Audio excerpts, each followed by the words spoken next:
Daddy long that guy. And shout out to Real Life Crew. Hey, you're one of 12 listeners of the Real Life Podcast. Yeah, you know what? To define that better, I think the key there is... I just lost my train of thought. That will absolutely never get old. Episode 128 Nation, Real Life, Tyler Rumchuk, along with Wanye, Jay, Bagged Milk. We're down a man. No Chalmers again. Second week in a row. Is he injured reserve? No, he's in Toronto with his family on a trip. Did we put him on LTIR to save the cap space? Yes. We've freed up space so we can go after somebody else. He's interviewing in Toronto for Real Life Toronto. And checking out their junior hockey system. It's the courting period for Chalmers, I suppose. Free agency hit July 1 yesterday. It's over. It's done. And the Oilers didn't do a whole heck of a lot. I'm just getting right into it. No small talk. I like it. Down to business. What did you guys think? 143, JK. 124. You made it seem like they went out and did nothing, like it's a negative. I think Uncle Ken went out there and protected us from ourselves. Yeah. I tend to actually agree with that. I think so many mistakes are made on July 1st, and I have some more points on that to get to later. But I think if you can come out of it and say, you know what, we didn't commit over $5 million to anyone on a long-term deal, you probably came out all right. Value contracts aren't July 1st. Now, having said that, some areas where I'm rattled is, you saw the price tag for Burakovsky. Yeah. What Colorado pay like that. Colin Miller was another one. And Colin Eric Miller. Holla. Eric Holla really hurt me. He's 2.65. Would have been a dream fit on that third line. Yeah, like that's where I'm a little bit irked. But just for talking about free agency, I think kind of hearing what Gregor had a good article this morning. Great article. Just saying about how he was focusing on quantity and filling the gaps and getting a little bit additional scoring depth in the bottom six. I thought is a great way to look at, slowly trying to fix this mess. I think that as Oilers fans, and we're very guilty around the table, sitting around the table of this, is we want a big splash, right? We're like, you know what? We've paid our dues. We sat through another year of shit, although the last year wasn't shit, and neither was the year before that, nor any year of Connor's career. But we want something big to happen, and that's when the Oilers have bamboozled themselves. That's when they picked up. Lucic was a free agent. Yeah. And that's what I was going to say. When was the last time you came out of July 1st for the Oilers? Pronger Pekka. Pronger Pekka. But it was probably Lucic, right? That was probably the last time you came out of July 1st and we're like, yes, the Oilers were winners of the day. Although a lot of people knew that contract would be bad towards the end. Probably didn't think it was going to be this bad early. But I think Lucic was the last time there was excitement around the fan base. I was excited when they signed Sekera. Yeah, that was exciting. Yeah, because he was a bona fide top pair. He was high on the free agent list, and we got him. Ferentz, I was jacked. That felt good. I legit when he arrived. Yeah, it was like the hometown boy. I was excited when he tweeted the photo of him as a kid in the Oilers. Yeah, that. I was all in. That hit me in the feels. Like Dallas Eakins, I was all in. Dayton Haas doesn't do it for you? Listen, I want you to read that paragraph in the Gregor article on Oilersnation.org, and I want you to go through the list of people where he's like, is Cooper Marody the answer? Is Yickety Yak the answer? And for each of them, I will tell you preemptively it's no. But read that paragraph. It was very disheartening. If this is the depth that we're trying to bring in here, it is not going to be a slow climb. It will be rather a slow climb out of the hole. Well, I think kind of what the Oilers are doing here, they could have went out and thrown 4x4 at someone like Brett Connolly, right? Where you're trying to get that 20-goal score. I use this analogy on Oilers Nation radio. Instead of just going out and paying for the one guy that you're hoping is that big ticket winner, they went and got a bunch of $2 scratch tickets here. Granlund is a low-end scratch ticket, and they're just hoping one of these is a $20 winner, right? They took a bunch of low-end bets. Another chase on, but then you're also hoping chase on is chase on again, and you're just looking to double up on chase on. Now we're paying chase on to be chase on, and now we create a situation where we hate chase on because he didn't get 22 goals again. Yeah, chase on needs to be chase on, but then we also need one of Granlund or Nygaard to be chase on. And Gaetan Haas. And Gaetan Haas needs to... Let's rewind, though. Do you have a system for playing Scratch Lotto, your Amtrak, that you want to discuss? It sounds to me like you buy a bunch of twos and you hope for a 20. Do you have some sort of betting system you'd like to share? No, I think that's something with a gambling problem. What I do see is I scratch them all fast. I don't mind Granlund. I think that's a worthwhile recovery project. I think there is some level of player there. Is he going to get 30 goals? Probably not, but he could be a 20-goal guy. hey, when he played alongside the Sedins, he put up 19 goals in kind of that 60-game stretch there. That's really productive. I mean, granted, the Oilers don't have... I mean, Ryan Nugent-Hopkins isn't Daniel and Henrik Sedin, but hey, I agree. I think he could click with Ryan Nugent-Hopkins on that second line, and we could be looking at him. I don't think he'll do it for 82 games, but there might be a couple of really nice 10, 15-game stretches. At the end of the year, you might be looking at Granlund as a guy who got you 15 goals. Yeah, give him a chance. The depth cupboard is so bare for depth scoring that anybody basically lacing up their skates for 82 consecutive games can replace Toby Reeder's 0 goals, right? Yeah, and I mean, Bob Nicholson said it, and as much as it was like it got mocked, he said if Toby Reeder would have scored 15 goals, we all know, right? The Oilers would have made the playoffs, blah, blah, blah. But I know what he's trying to say. What he was trying to say was if they could have had 1 or 2 depth guys just reach what we thought their floor was coming into the year, 20 goals between 2 guys in the bottom 6 goes a really long way in helping you win those hockey games. And think about how many games there were where it was, McDavid and Draisaitl each had 3 points, and the Oilers lost 4-3. Or McDavid and Draisaitl took the night off, but the goaltending played great, and you lost 2-1. But then we trade Drake Caggiula, who's actually scoring, and he's a depth guy. Yeah, but that's just Chiarelli being Chiarelli, right? I don't think Kenny Holland makes those moves. Uncle Ken's on our team. I actually think after yesterday seeing that press conference, I truly believe he has Oilers fans and the organization in his best interests. I actually do. Yeah, and I agree with you as well. He knows how to talk to the fan base. The one thing I also liked as an aside was when he dunked on Terry Jones, and Terry Jones goes, "So your first off season in the fishbowl market?" And Ken was like, "Well, Detroit was a fishbowl too." And then it was just kind of awkward for a few seconds. That was great. I really liked that Kenny Holland had a couple buttons unpopped and showing off his little thin chain. So we're sitting there. First of all, thin Cool, gold Uncle chain Ken. means I fuck. That's either here nor there. We were trying to figure out during the press conference if his right lapel in his suit jacket was tucked underneath his jacket, or if it was on top. I'm pretty sure. Boy, Oilers fans, nothing gets past us. His one lapel was, I'm positive, was tucked underneath his coat. That shit might fly in Detroit Rock City, Kenny Holland. That don't. And then he also mentioned, once we were having that conversation, he had mentioned Mike Smith and Tippett worked together in Dallas and not Arizona. And I was like, Did they work together in Dallas? No. Well, Mike Smith was there. Yeah, I think there actually might have been crossover in their time in Dallas as well as Arizona. Oh, I think shit. Smith and Tippett Maybe the lapel was Maybe his lapel side was out. on the right Oh side. my god. Ken Holland's playing chess. I like Kenny well, that's the Holland. thing. And I've been conditioned to this. I'm here to try to fucking look at all the warts. I'm trying to find the warts. You know what, Uncle Ken? You're gonna get a free pass because yesterday you stood up, and I actually thought you were defending me. So no warts. I like how he Ken. talks, man. I like that he's letting us in on the Oilers for as long as I can remember have kept their secret plan so secret that no one's privy to anything and nothing works out. Mm-hmm. So it's doubly frustrating because you don't know what they were trying to do. Jurenchik, if you'd presented the way that you discussed, if 2 of our role scorers reached 20 goals were totally different, rather than the ham-fisted way that they tried to break that news to us, if you'd said it, I'd be like, oh yeah, okay, I see what they were trying to do. But they don't. By trying to be so closed door with everything, they end up just screwing themselves over. I think Holland coming out and being fairly accountable and fairly transparent. Yeah. I know what he's trying to do. Yeah. And to your point earlier about, we want the sexy winger we want the Milan Lucic to get scored or just get signed every year. And I understand that. But sometimes you just have to go for quantity on the low end, like Gregor was saying in his article today, right? Yeah. We've seen it. I 100% agree. Also, Mike Smith and Dave Tippett spent 2 years together in Dallas as well as Arizona. So, All right. Hey, I will never question anything or criticize how a suit jacket is being worn by Ken Holland ever again. He still talks as though the Oilers are they, which I think is just the newness of the job. And he's like a Red Wing down to his bones until recently. I think that'll kind of take almost a year, right? Like, you need to kind of watch the team. You don't really get emotionally invested probably until you see the product on the ice and all of that. Yeah. Gregor had interesting points in his article, again, going back to Gregor's article, though, about how, what the fuck? Oh, I just spaced. Son of a bitch. You do this in a podcast. What was Gregor saying about Hall? Oh, he kept saying, I know.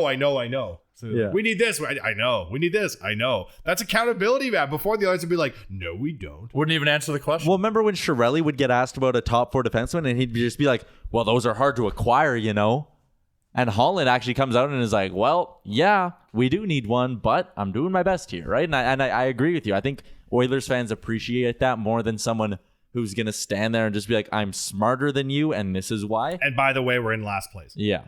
I also like what he said about Jesse Puljujarvi. I don't know if old Jesse Yesa. Yesa picked a fight with the wrong man here. If this Yeah. was Chiarelli, he would have been gone either at the draft for a 3rd round Yep. pick or yesterday for a 5th round pick. And the Oilers would have signed some dipshit yesterday. I Absolutely. honestly think like this was, as much as we want to see activity made, I think the standing pat to some degree. Mike Smith, I don't know. It's weird that Talbot plays for the fucking Flames and Smith's an Oiler, but it's not the end of days. We've seen things go out the window during this period, and guys like Nikita Nikkanen getting signed. Yeah, like I think I don't think any mistakes have been made yet, and I think we made some bets, some cheap bets that I think that could only really benefit us because it can't get any worse. And he said he's not done. And he's It not could done. get worse. Connor could go. Yeah, but I'm just like based on what he's done so far. Like see. Connor's still here, so that's we're good, thank God. So hopefully he delivers and makes the playoffs for him and keeps him happy. But I think the stuff like it looks like the bets we're making, except for I know nothing about Gaetan Haas. Like that to me, just Neither so do I. Gaetan Haas knows nothing about Gaetan Haas. that just sounds weird to me. Like a 27-year-old guy who's playing like one of the low like he plays in the Swiss league. Yeah. Right. If you go like KHL, SHL. Then like Probably Liga and Swiss League are like and then there. Swiss League, yeah, Triple A like, Bantam CAC. so to sign a guy to a pro like a one-way contract Yeah. essentially, right? But you know what's going to be great?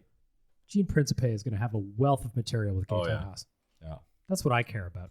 I don't care about how he produces on the 3rd or 4th. He's in the line. Haas. I care tonight? about Gaetan Haas. What's and some Gene puns? Principe. Oh, buddy, Haas we in the were house. doing we were doing puns today on the Nation account on Twitter, It was and fantastic. the Nation stepped up in a big way, Good. such Oh, as Winnipeg has no airport. Huh? Nice. We were going all over the place. Double It's check. getting Haas in here. Oh, Haas, no airport. I just got it. Throw him back to Nelly back in the early 2000s. That's going to be his goal song. Right? That's the show. Yeah, It's Nielsen Gaetan was Haas talking in about here. that. It's Gaetan Haas in here. oh shit! Like Yeah. the Nelly song. That one's gonna be that's good. not He bad. kills That those. is songs. not Hasta, bad. Hasta La Vista writes itself. What a hassle. He has potential. Ice to see you. No, nothing. Okay. Haas, you ever been to Canada before? And fun fact, he played with former Oiler Marco Bello last year. I Well, think they if that should ain't a cosign. I don't know what is. they should have brought back Marco Bello to see if those two could spark their Can chemistry. they from the reignite Swiss their League. Swiss league? Yeah, he should. Like, yeah. No. Actually, not a bad idea. No, it is a bad idea. It is. It's a very very We've had poor enough idea. Mark Arcobello time. And now it's at the point like I don't. No more low end tickets. Maybe like if the Oilers find a guy on a PTO. Come in on, you love September. them scratch tickets. Come on. But okay, His we're assistant. getting to the point though where you can't fit any more in. It's jammed full. Yeah. Of scratch tickets? Oh yeah, no, the Yes. covers are full. Are we bringing back Scotty Upshaw on another PTO? Why not? I heard that he actually wants to. Did he play last year?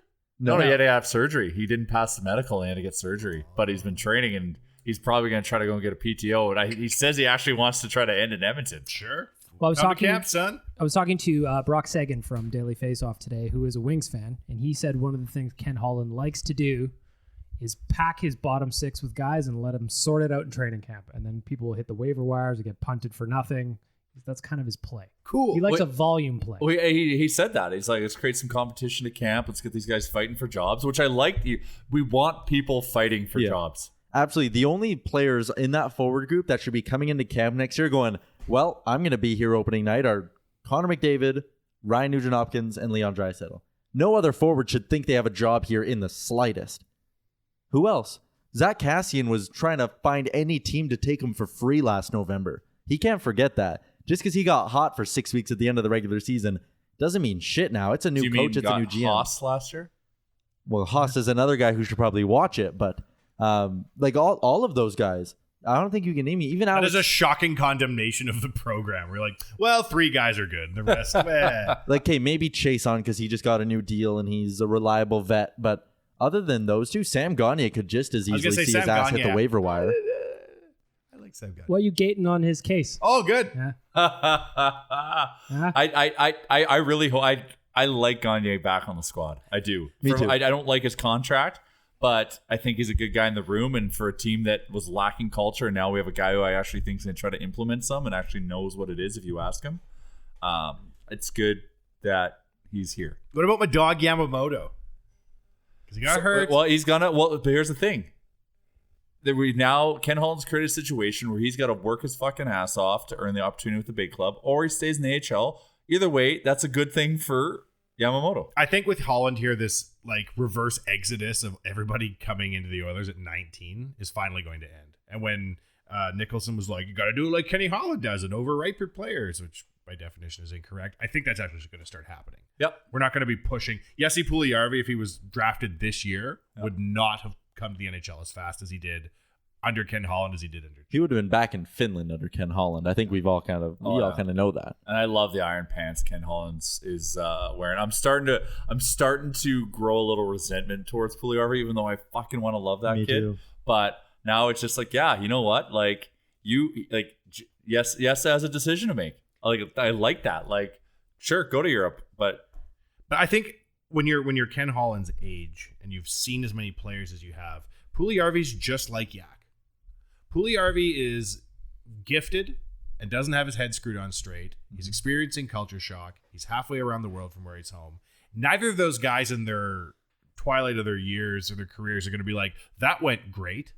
You know what I mean? Mm-hmm. Like Puljujarvi, getting mad at him, like he just doesn't know any better, man. He's an idiot. And I mean it in the nicest way possible. Yeah. These guys aren't sentient beings at 20 capable of making good decisions. Yeah. That's why the organization has to go out of its way to help the Yakupovs and the Yessis so that we don't have only 3 forwards that are good. Well, it's on Ken Holland to make it very apparent to you, Jesse Puljujarvi, that his best option is to work his ass off and try to make the team the fucking But right Yessy's way. making bad decisions, just like Nail made bad decisions, and that's why he plays in the KHL now, and Yessy's probably playing somewhere not NHL related in next year. Well, who knows? Like the best thing for Puljujarvi is to stay in North America. To quote Ken Holland, he says, Puljujarvi said he does not want to play for the Oilers. I had guys in Detroit say that, but then they played for Detroit. I love that. While others said it and never played. I have spoken to other teams. There is interest. If I trade him, it will be a trade I feel good about and is in the best interest of our team. If I don't find a deal for Jesse, then he will have to make a decision.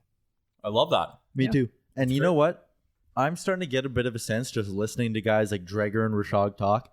He might not be done here. I do think most likely is a trade, but I don't think second on that list is going to Europe. I think second on that list is staying in Edmonton. And there's something to be said when it is a 20-year-old and maybe you don't have the maturity of guys that are later on in their careers, obviously. Mm-hmm. But I think there's something about if he starts training this summer and, you know, he's doing all his workouts and the middle of August hits and he might go, you know what? I just did all of that training this summer. I think I want to be in the NHL. He's also rehabbing from double hip He is, surgery, yeah. Right? I think if they don't find a trade, I think he's back here. And I know it's contrary to everything we hear from the agent and all that, but I also think a lot of that is just agent speak trying to force the team a little. And I think there will come a point, and I'm hoping too, because like you, Jay, I'm growing some resentment for Jesse Puljujarvi, but I don't want to because I love him as a player. I love watching him score goals. I want to see him succeed here. Remember when he ate all that pizza? I want him starting for the Oilers next season. I really do. But I like the tough love kind of like Uncle Ken isn't just going to do something for the sake of doing it and just burn an asset like Chiarelli has. He's gonna stand firm. And if there is an actual deal out there that benefits the Edmonton Oilers, he'll do it. But until then, like he's just going to stand pat and try to convert the situation into a positive. And at the end of the day, Jesse Puljujarvi needs to realize he basically is getting a fresh start here. It's a new GM and a new coach. If he wants to get a fresh start in one of the other 30 cities in the league, that's fine. But find me another city or another organization that has, 1, the skilled centerman that the Oilers have who could work with him, and 2, the opportunities and lack of depth on the wing that the Oilers have. You won't find one. Anyway, this is a great conversation. We'll continue it in a second, but first we got to give some love to the fine folks at Japa Machinery. Have you got holes to dig, earth to pack, and roads to build? Then you need to call Japa Machinery Group.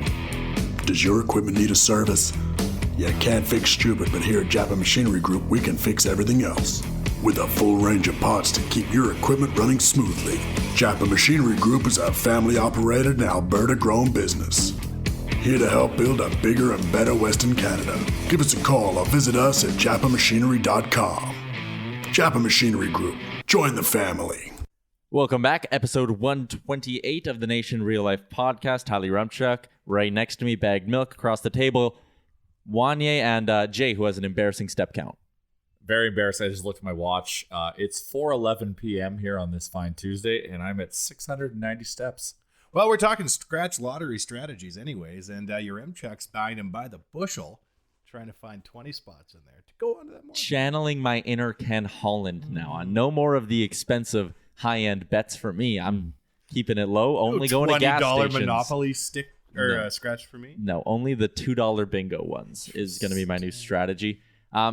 But we ended on Puljujarvi, and that's kind of where I want to pick up again. We've almost beaten it to death, but I do honestly believe that if he's not traded, he'll be back here in Edmonton. Do you guys get that growing sense as well, or am I going absolutely insane? I'm hoping that's the case, and there's a history of Ken Holland converting these bad situations to positive, and also they just signed another Finn, so another person to provide some more comfort or insulation around Puljujarvi. Well, and I feel like the Oilers, part of the decline of the Oilers franchise, Connor notwithstanding, was doing dumb shit like burying Surrey in the minors out of like spite, pure and simple. And then lending him to another team? Yeah.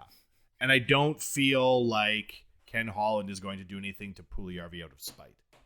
I don't think that he's going to be like, you know what, yes, I'm going to show you how I got these teardrops in prison. Rotten hell. I think a lot of that goes back to like the ego that some of those old Oilers executives kind of had, like Kevin Lowe. Like, I mean, it was pretty obvious with Kevin Lowe that there was a bit of an ego issue there, and I think that played into it. With Ken Holland, I get the sense that he comes off as very confident and you don't want to fuck with me, but the ego maybe isn't there the way it is with some other hockey executives. Like Brian Burke was another guy. Just when you listen to him talk and like you look back at the whole Dustin Penner thing and all of that, he always struck me as a guy whose ego would almost get in the way of him making smart decisions because he just wanted to prove to you that he was right instead of actually doing what was right, if that makes any sort of sense. And I get the idea that Holland is confident, but he won't let that get in the way of making a smart decision. Yeah. I kind of miss the barn fight days. Do you think Mark Bergevin is going to be barn fighting with Don Waddell after that offer sheet? Mark Bergevin, I saw a photo of him. He is jacked. Enormous. He's got pipes. That offer sheet, is going to be forever looked at as laughable. It is. Like, why? Because what's the point?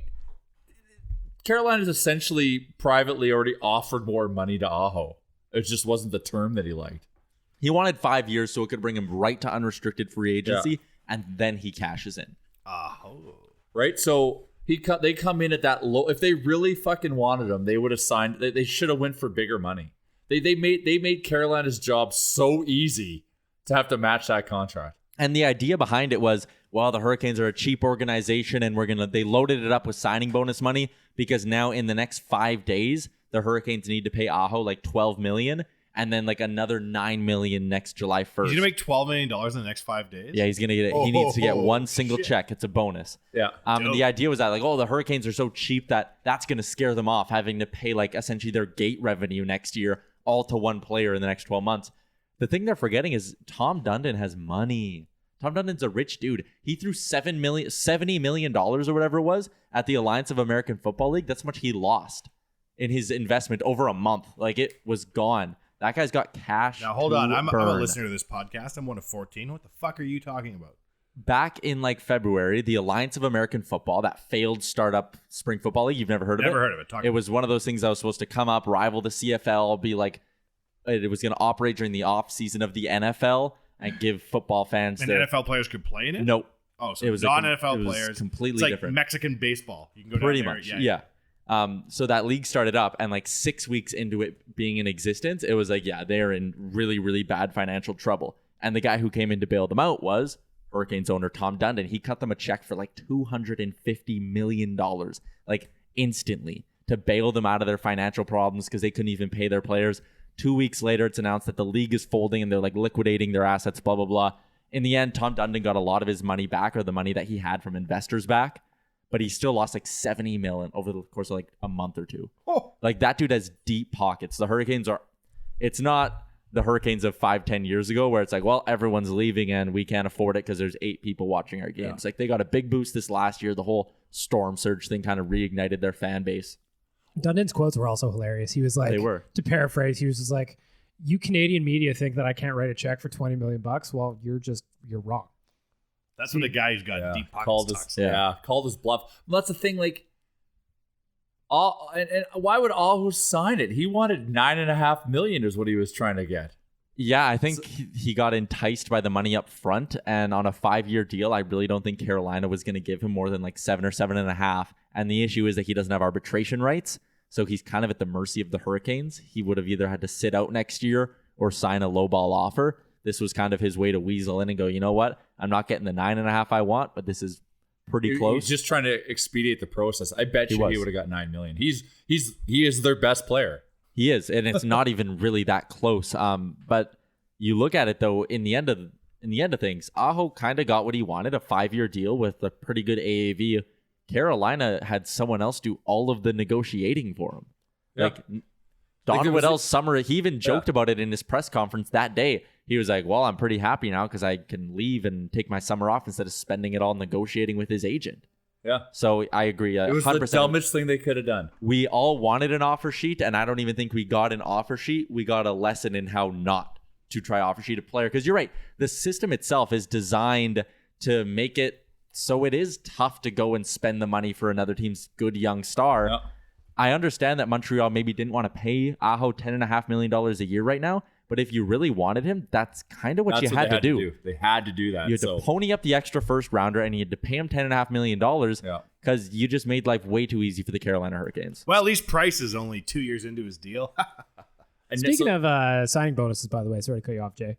I just want to shout out to our man, Connor McDavid, yesterday, who had a wonderful day with a $13 million deposit in his bank account. Say, what? How? I thought it makes 12.5. His year 2 of his new contract signing bonus for July 1st was $13 million via Puckpedia. Via our friends at puckpedia.com.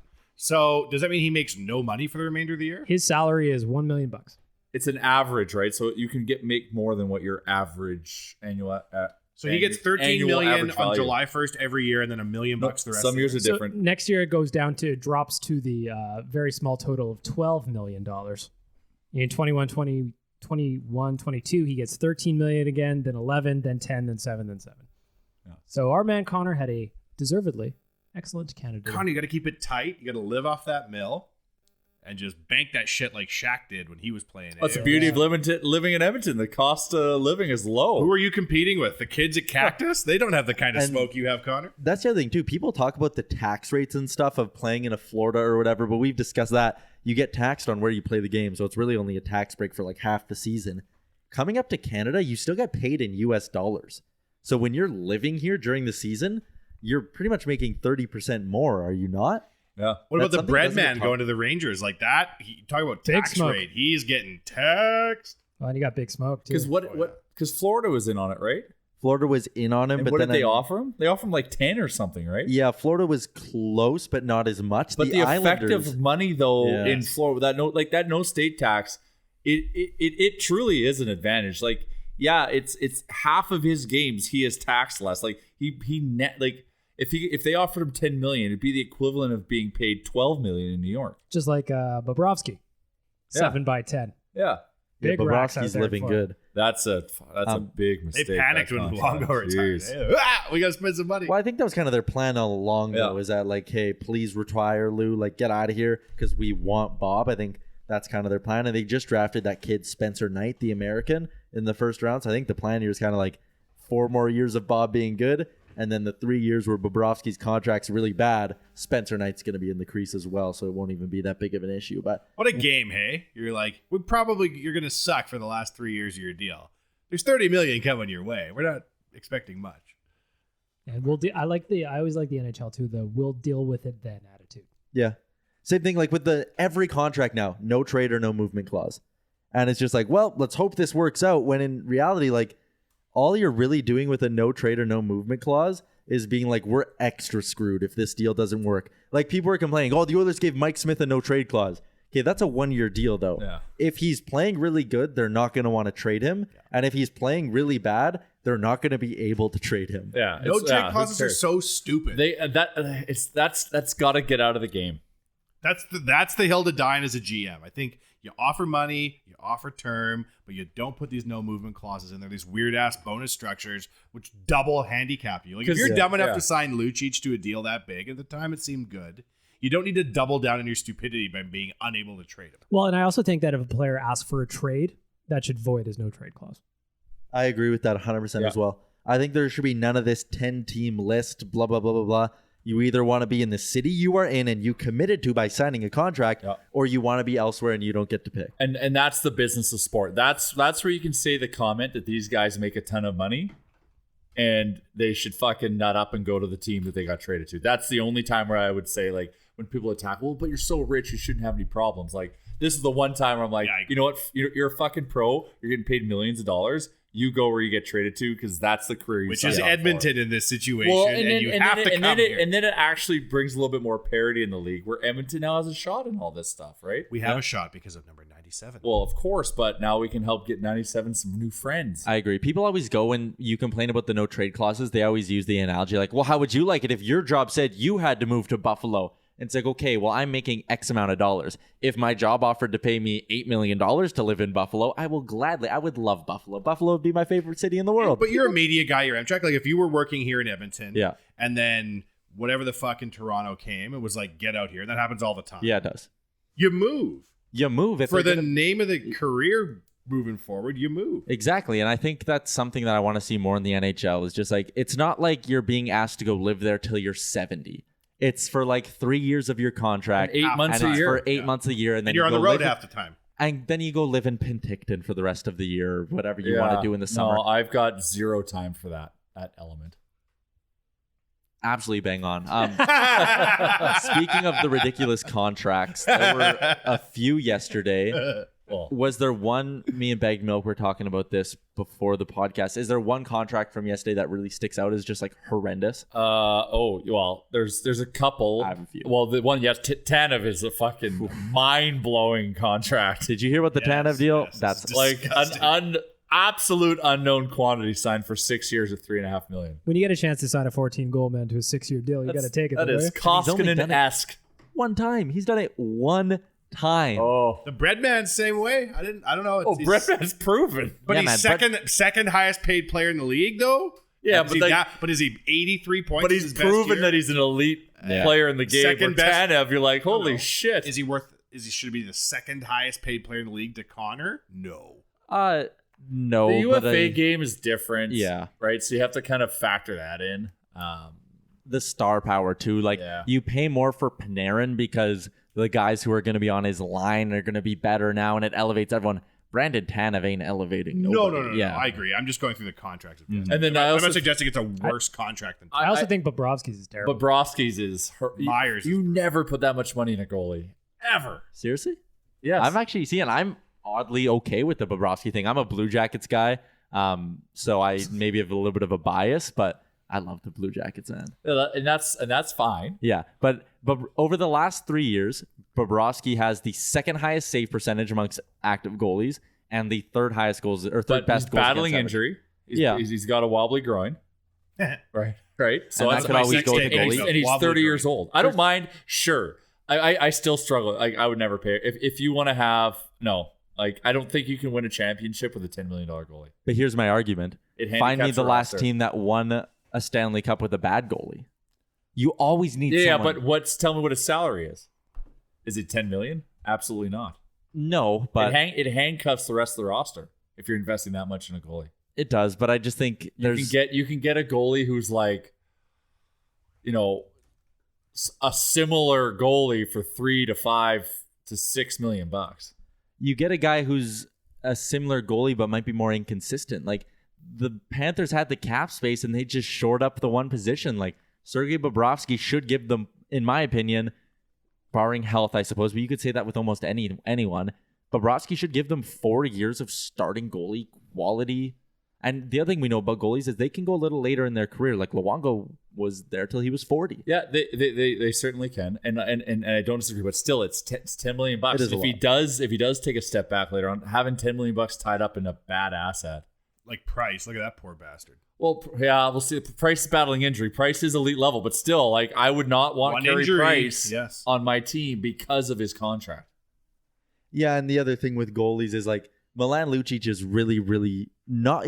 He's not worth that $6 million. He's not a top six player, but at least he's a good fourth line player. The issue I see that with the goalies is if your expensive goalie falls off a cliff, You're fucked. they're a real expensive backup, and they're not making any sort of contribution anywhere. So. Well, for like Carey Price, he's in year 2 of his 8-year contract that pays him 10.5. He also got a $13 million bonus check yesterday. Boing-a-loing-a-loing. Shout out to puckpedia.com for having all that info. I wonder if he and Connor text each other. What you do? ? $. Another bad contract that didn't happen yesterday is Kevin Hayes.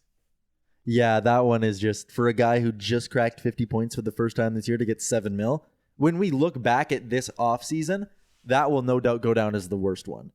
And I don't think there'll ever be a point where Kevin Hayes is like awful, but I just think he's consistently going to be like 40 to 55 points. And you're going to be sitting there being like, man, they paid $7 million for that guy. That's a real ugly one. I didn't love the Donskoy one either. Like when we were talking about possibilities for the Oilers, we were thinking Brett Connolly, Jonas Donskoy, Brandon Tanev. And in my mind, I'm thinking 2-3 year deals at $2.5 million for those guys. Like that's what I thought they'd get. Connolly maybe a bit more. To see Donskoy get $4 million a season almost, that is just, it's insane. Colorado's loading up. They're giving themselves a very small window that they're going to try to pounce on because they are fucking loading up right now. Well, they're leveraging the fuck out of that McKinnon contract. They are. I've said it before. Nathan McKinnon. That's the best contract in the league. Kick his agent in the nuts every single day because he had a bad year. Like he shouldn't have signed then. He should have waited. Signed a long-term deal, man. Like shouldn't have signed then. But hey, good on Sakic it's probably Sakic. I didn't like the trade he made with Toronto though. Maybe we can get into that a little bit. The Tyson Barrie at 50% retained. That's insane. Like, why is Jeff Sakic helping Toronto out? Like, come on. I know. And Alex Kerfoot has better defensive metrics than Nazem Kadri. He's played 2 years in the league, and each year he's put up 40 points. Like, that's a... But Kadri's like a 60, 70-point guy, right? He did it twice. He scored back-to-back 30-goal seasons when he was the Leafs' second-line center. But still, a 60, 70-point centerman for a 24-year-old 40-point centerman who will probably, presumably, only get better. And Tyson Barrie, who I think is like a top 10 right shot defenseman in the league, at 50% retained. The Leafs are paying him $2.75 million. I understand that Barrie's contract is up and all of that, but in the here and now, Toronto won that trade hands down. It's not even close. Dubas is doing we'll it. See. If Colorado goes deep next year, well, then what they did was right. Yeah, and that's because they signed Burakovsky. They've got Donskoy. They're now actually not going to be so reliant on one line. I really fucking hope Burakovsky doesn't pop off next year because god damn it, we should have had that guy. You're gonna be pissed. Fucking rattled. There were a lot of chances for the Oilers to get a maybe not an impact forward, but a safe-ish bet out there. Like we talked about Eric Holland, we talked about guys like Andre Burakovsky. There were opportunities out there, and I don't know. You never know what the asking price was for the Oilers because that could always be something different. Vegas could have been willing to get less for Holla if it meant he went out east because it was like a third or a fourth and some terrible prospect for Holla. Whereas from the Oilers, they might have been like, it'll be Jesse in a second, please. Well, then Burakovsky, east west. He went for a second, and then we gotta, and then if we needed more salary, you have to think we can get rid of Russell if we wanted to. I don't think they could have, and I think they would have done that if they could have. I think if someone out there would have been willing to take Russell completely off their hands, or even Russell at $1 million retained, I think they would have done that before they bought out Sekera. Well, there's still lots of offseason left, so there is. Ken Holland's going to think outside the box, just like a fresh suit that you'll get from our friends at Indochino. Tyler, you like that one? Yeah, that was really good. I didn't see it coming till the last second, so it was Thank good. You. Just this weekend, I saw our friend, Chris, the former intern, wearing his fresh Indochino suit at a wedding he was at in Kananaskis. He looked sharp. He did. He got to bust out his "Why doesn't the bicycle stand up?" joke, revealing the punchline within the customized inside. So what you need to do is you need to head on over to Indochino.com, get yourself measured up using their online tools, or head on into one of their showrooms, get yourself the suit of your dreams, customize that baby. I like Chris. He went with the kangaroos on the inside. He did. I went with the purple with white polka dots. I assume you wore your suit all day yesterday to celebrate the birth of our nation. No, it was, I did not, for the pure fact that I wanted to keep it safe. I was being... Those are cocktails to be had. Cocktails to be had. I was being like Uncle Ken Holland to my suit and protecting it. Like he is protecting me. And Indochino wants to protect you by making you look your best. The way it works is you measure yourself up 10 minutes or less, customize everything you want on that suit, and then within 2 to 3 weeks, you will get a wrinkle-free, sexy suit right out of the box, delivered to your house. Head on over to Indochino.com to get the details or swing by any of their many showrooms. If you're here in Edmonton, West Edmonton Mall, head on down there. Start the process today with our friends at Indochino. I'm going to be heading to West Edmonton Mall in the next few hours for the Brick Invitational Hockey Tournament. Maybe you might want to get yourself a suit. You're doing more announcing? Yeah, that actually would be a good idea. That's what I'm saying, my friend. You're going to look sharp out there. Some of these kids at this hockey tournament, by the way, it's absolutely nuts. Like, if you have a spare day, just go down and watch. The kids are like, for 10-year-olds, man, they just like walk in over the blue line, sling it back, like firing it top shelf. It's insane. And I was looking like the 2011 year from the Brick. Those kids were draft eligible this year. Every single team had like 2 or 3 guys that got drafted like high. It's insane. Yeah. It's amazing that tournament and exactly the level of hockey that's at it, or the people that come out of it.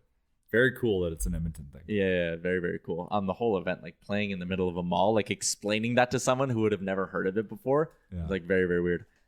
You mentioned a couple seconds ago, Bagged Milk, you said there's still lots of summer left. So I wanted to go around and get everyone's thoughts on what are your expectations for the Oilers for the rest of this summer, or do you just have no more? No, I've got some. Big Rig's coming back. You think so? And Lucic is getting out. That's What's the the only deal way for that Lucic? dynamic works. So if we're actually aggressively pursuing Big Rig, which is what we're hearing, that means Lucic is going to wear at him. Those two can't coexist, right? No, they can't. It's not healthy. What do you think is the Lucic? Is it just Lucic for Eriksson? Something of that ilk. I really pray to baby McJesus that it's Lucic for James Neal.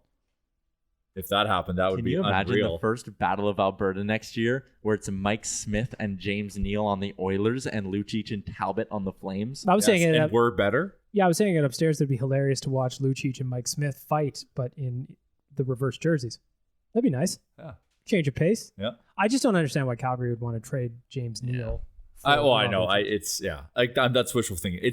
We probably in a perfect world you get rid of Lucic for nothing, but I don't know what the hell what the price tag on that is. It seems like the price tag for cap space is worth more than actual players right now. Yeah, because what did Toronto give up to get Marleau off the books? A first rounder and a conditional pick? No, just a first. What was that? Sorry. Toronto traded Marleau just to get the cap space off. Carolina, and then they bought him out for a first round. But that cost him a first round pick, and he had 1 year left at $6 million. And he's still a useful player. And he still is he's better than Lucic. Yeah. So can you imagine what the price would be to get some poor organization? Like, no, it's impossible. Like Lucic straight up gone away will never happen. It needs to be for a bad deal. If Lucic for Neal was ever on the board, I would pray that the Oilers jump all over that. I know some people still value, the intangibles that Luch brings and all that. But at the end of the day, if you can get a useful player from him, you can get guys with those intangibles, Ryan Reeves, that type, for a lot less than $6 million. Yeah, well, I'm hoping that's the case. I'm hoping Big Rig comes back because we know our boy Con loves him, and Luch is out. If that makes Connor happy, you bring back Pat Maroon, right? Right now, it's all about keeping that guy happy. The Maroon thing worries me. Like, if you get rid of Lucic, then I'm game for it. Even if it's Lucic for Eriksson, then I'd be like, all right, use that extra money to go get Maroon. But if Lucic is here, I know the off-ice issues are one thing, but even put those aside, I don't think you can slow down your lineup that much. Puljujarvi doesn't have the best speed in the world. Alex Chason doesn't move particularly well. Lucic obviously doesn't move well. Brodziak doesn't move well. What about Joakim the Rocket Nygaard? Okay, but I think you need more guys like that, and I know. Maroon might just slow you down a lot more. That's why I'd be hesitant to bring back the Big Rig, although it would be a great story, I suppose. But you can put the Big Rig. You can actually put the Big Rig on Connor's line, so then that insulates his speed deficiencies. Where Luch you can't, so you expose it even more. So yeah, I'm with you. It can't be both. Can't be here. It's one or the other. I choose Big Rig. Wouldn't it be amazing to look at Uncle Ken, look at his board? See, because yesterday in his press conference, he talked about wanting to bring another guy in who has the potential to score 20 goals. Who are you fishing for, old Dutch? I want to know. Well, that could be Pat Maroon.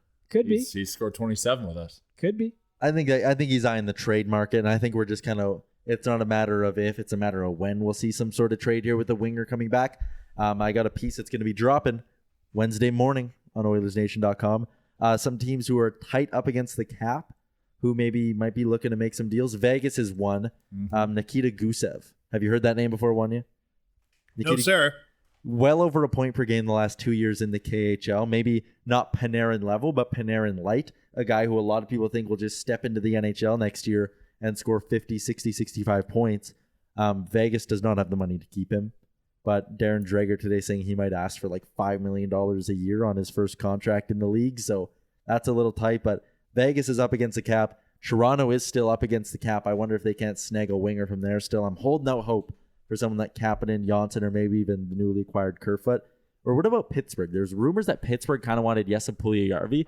Would you guys be down for Jesse Puljujarvi for Brian Rust? A little sandpaper. He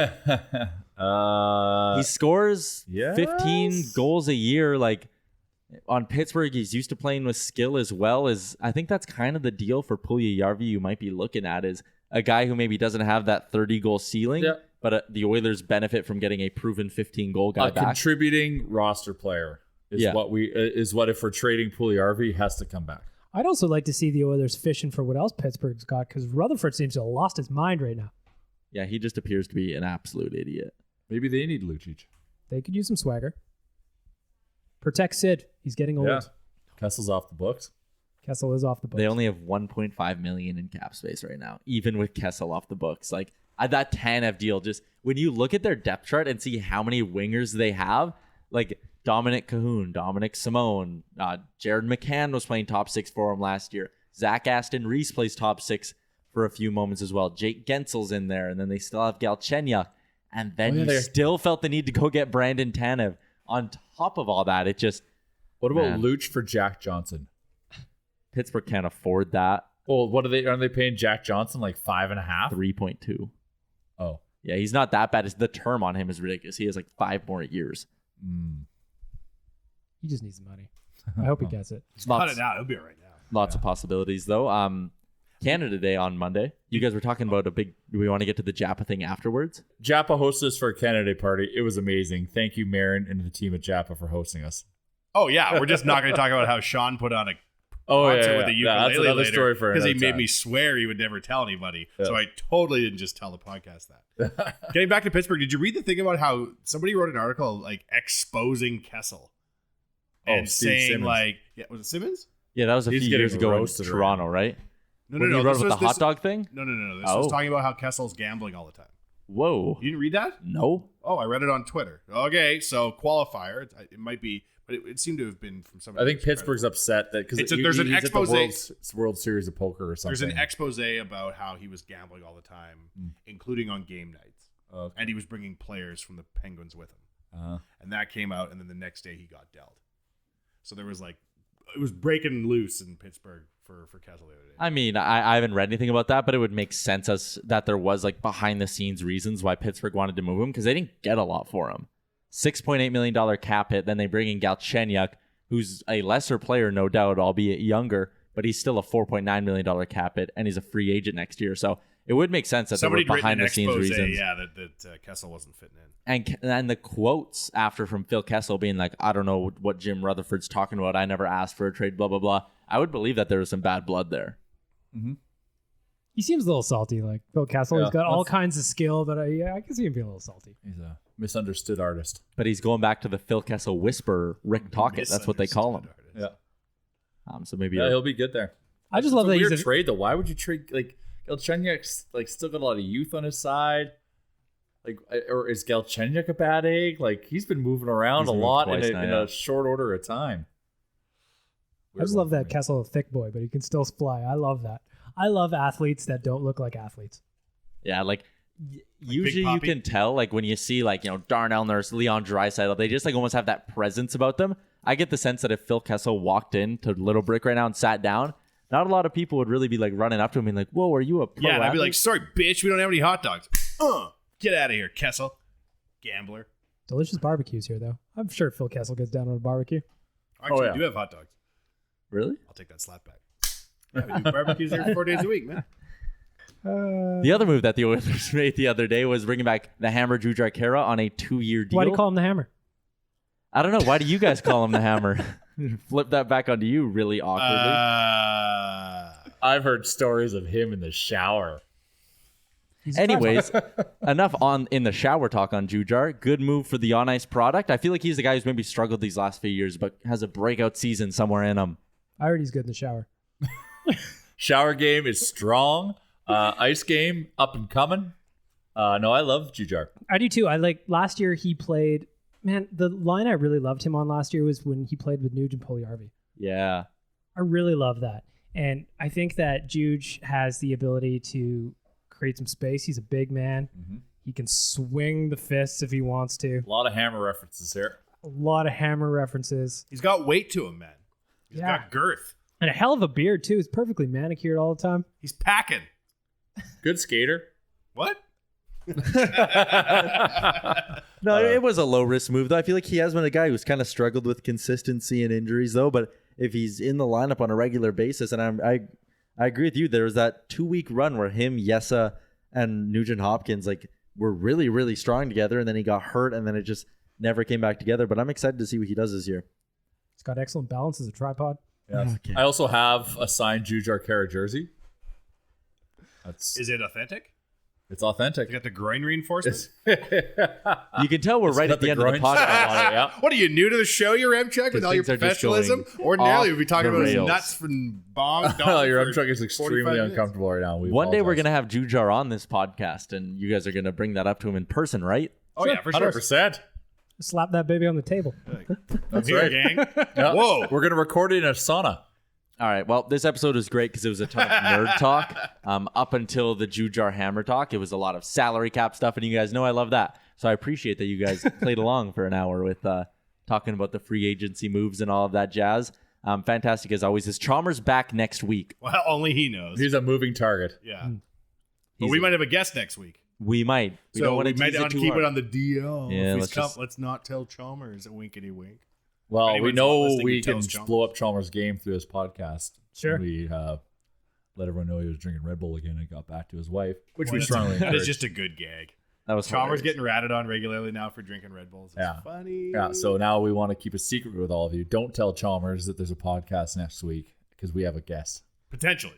We're not. Potentially next week. Maybe we're Chalmers have is our guest. He's been away so long. Jay, Bagged Milk, Wanye, thank you guys. Thank you to tuning in. Episode 128 of the Real Life Podcast is over.